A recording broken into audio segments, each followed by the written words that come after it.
నమస్తే రమ్మగారు. నమస్తే జయ. రమ్మగారు, బ్రహ్మీ ముహూర్తం అంటాం. హ్మ్. ఆ సమయంలో లెగిసి మనం దైవారాధన చేసినా, లేకుంటే పిల్లలు చదువుకున్నా అసలు లేవటమే చాలా ముఖ్యం. చాలా సందర్భాల్లో మీరు బ్రహ్మీ ముహూర్తంలో లేవటం గురించి మాట్లాడారు కదా. అసలు ఆ ముహూర్తం యొక్క విశిష్టత ఏంటండి? మనకి సూర్యుడితో పాటు కదా మన సైకిల్ వెళ్ళేది. అవును. ఇది జనరల్ గా చెప్పుకుందాం మనం. ఉమ్, ఉమ్. బ్రాహ్మీ ముహూర్తము, దాని ప్రాశస్త్యము పెద్దవాళ్ళు ఎవరైనా చెప్తూనే ఉంటారు. ఆ. మనం సూర్యుడితోటే మాట్లాడుకుందాం. ఈ సూర్యుడిని హోరా కాలాలు అని చెప్తుంటారు. ఈ హోరలు ఏంటంటే ఒక్కొక్క గ్రహం ఒక్కొక్క సమయంలో యాక్టివ్గా ఉంటుంది. వరుసగా హోరలు మారుతూ ఉంటాయి. ప్రతి రెండు గంటలకి చొప్పున మారుతూ ఉంటాయి, లేదా గంటన్నర చొప్పున మారుతూ ఉంటాయి. ఈ సమయంలో ఈ సమయాల్ని బట్టి మన శరీరంలో ఉన్న అవయవాల పనితీరు కూడా బాగుంటుంది.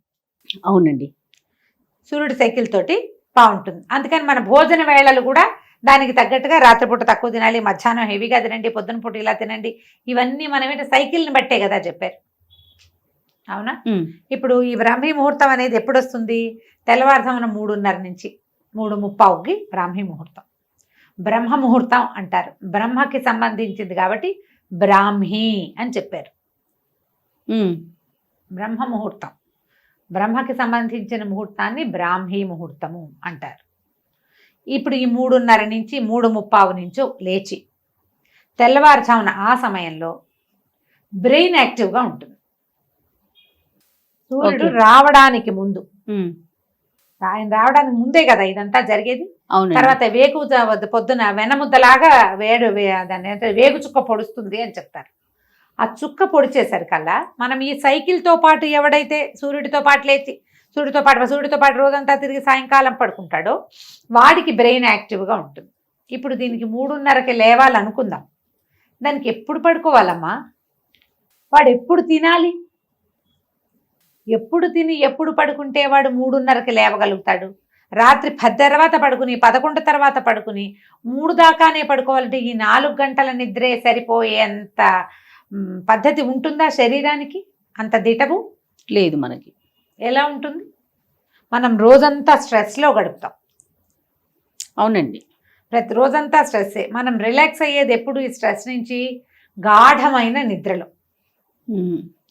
ఆ నిద్ర పట్టే సమయం కనీసం 4 గంటలు అతిగాఢ నిద్ర ఉండి 2 గంటలు కనీసం కాస్త విశ్రాంతితో కూడిన నిద్ర ఉండాలి మనకి. 3:30కి లేవాలి అంటే 2:30, 1:30, 12:30, 11:30, 10:30, 9:30, 6 గంటలు. అంటే నువ్వు 9:30కి కనీసం పడుకోవాలి. కనీసం 9:30కి పడుకోవాలంటే దీనికి 3 గంటల ముందు తినాలి సిస్టమ్. 6:30కి అన్నం తింటే 6:30కి డిన్నర్, రాత్రిపూట సప్పర్ అంటాం. పోనీ మనం రాత్రిపూట తినగలిగే ఆహారం 6-6:30కి సూర్యాస్తమయం అవుతూనే తినేసేవనుకో, గూట్లో దీపం నోట్లో ముద్ద. అవును అవును. తిన్నావనుకో, అప్పుడు నువ్వు 9:30కి పడుకోగలవు. ఇప్పుడు ఏ చదువు చదువుకునేవాళ్ళు, ఏ ఉద్యోగం చేసేవాళ్ళు, ఏ వ్యాపారం చేసేవాడు 6:30కే ఇంటికి వచ్చి అన్నం తిని కాసేపు వ్యవహారాలు అవి ఇవి చూసుకుని చదువుకుని ఇల్లు వాకిళ్ళు సవరించుకుని 9:30 పడుకుంటారో చెప్పు? కనీసం 8th 9th క్లాస్కి వచ్చిన పిల్లల వల్ల కూడా కాదు కదా. అవునండి. వాళ్ళకు కూడా ఏవో స్పెషల్ క్లాస్ ఉంటే 7ంటి 10th క్లాస్ పిల్లాడు, మా అబ్బాయి 7ంటికి ఇంటికి వచ్చేవాడు. ఇది వరకు 7. ఈవినింగ్ అక్కడ ఆకలేసి ఏదైనా చిన్న స్నాక్ తినేస్తే 7కి వచ్చి అన్నం తినరు పిల్లలు. అంతే కదా. అన్నం వేళ వెనక్కి వెళ్ళిందా? వీడిని బ్రాహ్మీలో లేవరా, మాహేశ్వరిలో లేవరా అంటే ఎటరేస్తాడమ్మా చెప్పు? చాలా కష్టం రమ్మగారు. ప్రాక్టికల్ గా కష్టం, కానీ ముహూర్తానికి ఉన్న బలం అయితే ముహూర్తానికి ఉంది. పోనీ 3:30 కాదు 4 దాటాక, పోనీ 4 కాదు 5. 5కి లేవాలన్నా నువ్వు రాత్రి 10కి పడుకోవాలి. 10 గంటలకు పడుకునే వాళ్ళు చక్కగా లేస్తారు. చాలా మంది మేము లేస్తున్నాం అని పెడతారు. నువ్వు చెప్పు, 12ంటికి పడుకుని 3:30కి లేస్తామని చెప్పగలిగే వాళ్ళు ఎంతమంది ఉంటారు? అస్సలు ఉండలేకపోతే. అందులో విద్యార్థులు ఉండరు, ఈ కుర్రాళ్ళు చదువుకునే పెద్ద పిల్లలు ఉండరు, కొత్తగా ఉద్యోగాలు చేసుకునే వాళ్ళు ఉండరు. ఎవరు ఉంటారు? కడు వృద్ధులు, పెద్దవాళ్ళు, ఏ పని లేని వాళ్ళు, పగలు నిద్రపోగలిగే వాళ్ళు. ఇది మెయిన్. నిద్ర తక్కువ ఉన్నా సరిపోయే ధోరణి ఉన్న శరీర ధర్మమే అలాంటిది ఉన్నవాళ్ళు లేస్తారు. యోగులు వీళ్ళు లేవగలుగుతారు. లేని వాళ్ళు ఎవ్వరూ లేవలేరమ్మా. ఈ బ్రాహ్మీ ముహూర్తాన్ని పట్టుకుని బ్రాహ్మీలో లేవాలి అంటే చావకొట్టకూడదు జయ. అది పొరపాటు. మన కాలధర్మాన్ని మనం ఇప్పుడు ఎలా ఉన్నాం దాన్ని బట్టి కదా. ముందువన్నీ మార్చుకోకుండా ఒక పాయింట్ నే పట్టుకొని దాని చుట్టూనే తిరుగుతున్నామేమో అనిపిస్తా ఉంటది ఒక్కొక్కసారి కదా రమ్మగారు. ఇవి ఇట్లా చెప్తారు పెద్దవాళ్ళు ఎవరో, బ్రాహ్మీ ముహూర్తంలో లేస్తే ఎంత అద్భుతంగా ఉంటుందో చెప్తారు. నిజమే, జీవితంలో చాలా మార్పులు వస్తాయి పొద్దున్నే లేవటం వల్ల. నువ్వు పొద్దున్నే లేచి మధ్యాహ్నానికి కూడా నువ్వు ఇదే యాక్టివ్నెస్ తో ఉండగలిగే వాడైతే, అవును, నిద్రపోకుండా ఆ రాత్రి పడుకునే 4-5 గంటల నిద్రే నీకు సరిపోతుందంటే నువ్వు ఇలా 9ంటికే నిద్రపోగలిగే అవకాశం ఉంటుంది. కొంతమంది పడుకుంటున్నారు ఇప్పుడు అట్లా. అది అందరికీ ఎట్లా కుదురుతుంది? ఒక ఇంట్లో కుదురుతుంది, కుదరొద్దండి. వాళ్ళు మేము 7ంటికే అన్నం తినేస్తాం, 9ంటికే నిద్రపోతాం, మేము 6ంటికే తింటామంటారు. అన్నిళ్లలో అది కుదరది, అస్సలు సాధ్యం కాదు. మేము చేయలేం చేయాలి, నేను చెప్తా కదా. అదే అందరికీ సాధ్యం కావచ్చు. చెప్పలేను, అందుకని నాకు చెప్పబుద్ధి కూడా కాదు. నేను లేవట్లేదు, నేను లేవలేను, ఎలా చెప్తాం? 11 గంటల దాకా చదువుకుంటాను నేను. ఇప్పుడు నాలాగా చదువుకునే వాళ్ళు 11కి 11ంటికి నేను ల్యాప్టాప్ ఆపుతుంటే కూడా హలో రమా గారు అని ఒక మెసేజ్ వస్తుంది నాకు. నిజంగా అవును, ఇలా రావా? నా అంతటి నేను ఎవరికి మెసేజ్ పెట్టండి, అది మాత్రం చేస్తా. పొరపాటు కూడా రాత్రి 9 గంటలకు నేను ఎవరికి హలో కూడా అన్నా. వాళ్ళే చేస్తే ఇంకా నాకు తప్పదు. అందరూ ఇప్పుడు నాబోటి వాళ్ళే ఉన్నారు కదా. మనం పనులు మానేసుకుని ఆపేసుకుని ఏమీ చేయక్కర్లేదు మనకు. లేదా మనకు పని చేయవలసిన అవసరం లేని పరిస్థితి అయితే నువ్వు అలాగే తొందరగా పడుకుని బ్రాహ్మీ ముహూర్తంలో లేస్తావు. లేదా మధ్యాహ్నప్పుడు ఏదో కాసేపు ఒక అరగంట అట్లా ఒక కొడుకు తీస్తే, పవర్ నాప్ తీస్తే ఓకే అనుకోవచ్చు. ఇంత కొంచెం నిద్ర సరిపోతుంది, అలవాటు చేసుకోవాలి అని చెప్పే మహానుభావులు కూడా కొంతమంది కనిపిస్తారు. అందరికీ సరిపోదు రమ్మగారు, చాలా ఇబ్బంది పడిపోతారు నిద్ర సరిపోతే. ఎంత జబ్బు చేస్తుందో. అవునండి, సరిపడా నిద్ర లేకపోతే జబ్బు చేసినట్టు అయిపోతారు. అవును. మీరు బ్రాహ్మీలో లేవాలంటే 3:30కి లేచి, మీకు ఏదైనా అది ఎవరికి 3:30కి లేచి సంధ్యావందనం చేసుకునే వాళ్ళు, ఓ మంత్రోపదేశం ఉన్నవాళ్ళు, వాళ్ళు ఏదో చేసి దేవుళ్ళకి ఏదైనా చేసుకోవాలి. మిగిలిన వాళ్ళంతా ఎందుకమ్మా హైరానా చెప్పు? ఎందుకు వచ్చిన హైరానా? అది ఇదివరకు కాలంలో ఏం చెప్పేవాళ్ళు? బ్రాహ్మణులు ఈ వ్యవహారాలన్నీ చేసేవాళ్ళు, లోకహితం కోసం యజ్ఞయజనాది క్రియలు చేసేవాళ్ళు, వాళ్ళకి బ్రాహ్మీ ముహూర్తం. సూర్యుడితో పాటు పడుకుని సూర్యుడితో పాటు లేచేవాళ్ళు, సూర్య సంబంధమైన క్రియలు చేసే వాళ్ళందరికీ, అంటే సూర్యుడితో సంబంధించిన వ్యవసాయ ఆధారితమైనటువంటి రకరకాల పనులు చేసేవాళ్ళు, మట్టితో పనిచేసేవాళ్ళు, వీళ్ళందరూ సూర్యుడి కంటే ముందు వేకువజామున లేవటం. తెల్లవారుజామున వెనమంతలాగా వస్తుంది, అది చూస్తారు, లేస్తారు, ఏవో ఇళ్లలో పనులు చేసుకుంటారు, తెల్లవారకుండానే బయలుదేరుతారు. వీళ్ళు ఎప్పుడు పడుకునే వాళ్ళు పాత రోజుల్లో? గూట్లో దీపం నోట్లో ముద్ద. రాత్రుళ్ళు మనకల్లే ఫోన్లా, టీవీలా, ల్యాప్టాప్లా, ఆఫీస్ వర్క్లా, ఏమైనా కాల్సా ఏముండేవి? వాళ్ళు చేశారని మనం కూడా చేయాలంటే ఎలా కుదురుతుంది? ఇలా కంపెల్ చేయకూడదేమో అనుకుంటాను జయ, నా మటుకు నేను చెప్తున్నా కదా. మనం ప్రజల్ని మోసం చేయకూడదు, బలవంతం చేయకూడదు, చెప్పాలి. ఇది ప్రాక్టికాలిటీ. అవును, అవ్వందాన్ని అయిపోతుంది చేసేయాలి, అదే కరెక్ట్ కాదు అంటే అది మారేడికాయ చేయటం కదా. మీరు ఇప్పుడు పొద్దున్నే లేచి ఆ సమయంలో లేవటం వల్ల జాగృతమయ్యే జీవశక్తి ఏంటో మీరు తెలుసుకోదలుచుకుంటే దానికి ముందు రాత్రి పెందరాళే పడుకోవటం మొదలు పెట్టండి. దానికి ముందు తినటం మొదలు పెట్టండి.